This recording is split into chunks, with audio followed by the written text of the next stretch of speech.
ভোজপুৰী পৰিষদৰ ঋদ্ধিগত বিনামূলীয়া চকু পৰীক্ষা শিবিৰ সম্পন্ন। অখিল ভাৰতীয় ভোজপুৰী পৰিষদৰ ঋদ্ধিগত অনুষ্ঠিত হয় বিনামূলীয়া চকু পৰীক্ষা শিবিৰ। বৰপথাৰ দীঘলগাঞ্জাত অনুষ্ঠিত হয় উক্ত শিবিৰ। ভোজপুৰী পৰিষদৰ জয়াং আঞ্চলিকৰ দ্বাৰা দিল্লীৰ ভিজন ষ্ট্ৰীম নামৰ এক স্বেচ্ছাসেৱী সংগঠনৰ সহযোগত অনুষ্ঠিত হয় উক্ত শিবিৰ। শিবিৰটোত প্ৰায় ১ লোকে চকু পৰীক্ষা কৰায় বুলি জনাইছে উদ্যোক্তাসকলে। ভৱিষ্যতে অন্যান্য বিভাগৰ শিবিৰ অনুষ্ঠিত কৰাৰ পৰিকল্পনা আছে সংগঠনটোৰ।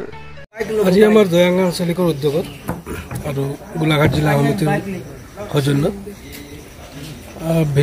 ভিজন স্প্ৰিং বুলি এটা আমাৰ NGO আছে নতুন দিল্লীত, তেখেতসকলৰ সহযোগত আমি এই গোলাঘাট জিলাৰ বৰপথাৰ থানাৰ অন্তৰ্গত দীঘলগঞ্জা গাঁৱত আমি চকু পৰীক্ষা আৰু বিনামূলীয়া চকু পৰীক্ষা আৰু চশমা বিতৰণ কাৰ্যসূচী আমি আজি আয়োজন কৰিছিলোঁ।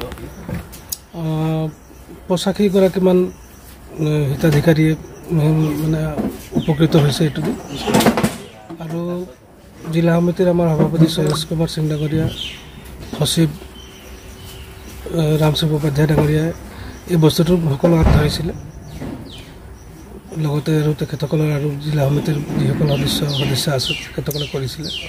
আৰু এই শিবিৰত আহি আজি মোক মাতিছিলে তেখেতসকলে, আহি মই খুবেই আনন্দিত হৈছোঁ। আৰু এখেতসকলক মই সদৌ অসম ভোজপুৰী পৰিষদ কেন্দ্ৰীয় সমিতিৰ ফালৰ পৰা অশেষ ধন্যবাদ জ্ঞাপন কৰিছোঁ। আচ্ছা, এইটো ইয়াতে হৈছে না আৰু ক'ৰবাত হৈছে? নাই, ইয়াৰ আগতো দুদিন আৰু কাৰ্যসূচী চলি গৈছে।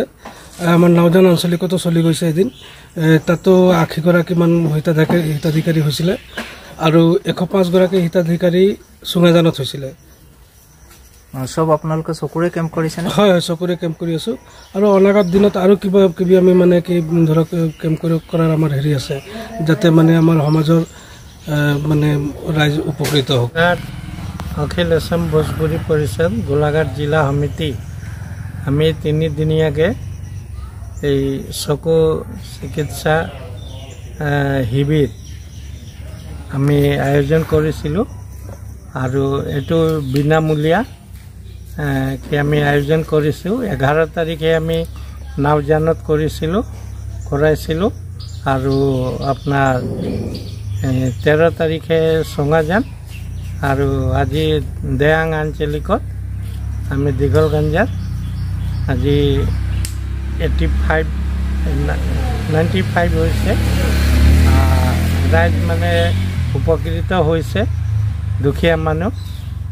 গতিকে আমি সমাজৰ কাম কৰিম বুলি আমি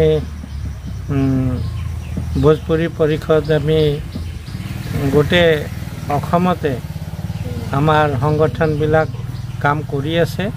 আৰু গোলাঘাট জিলাতো আমি আঞ্চলিক কমিটি যিটো আমাৰ আছে, সেই আঞ্চলিক কমিটিৰ সহযোগত এই 3দিনীয়া বিনামূলীয়াকৈ আমি চিকিৎসা শিবিৰ আয়োজন কৰি ৰাইজৰ উপকৃত হৈছে।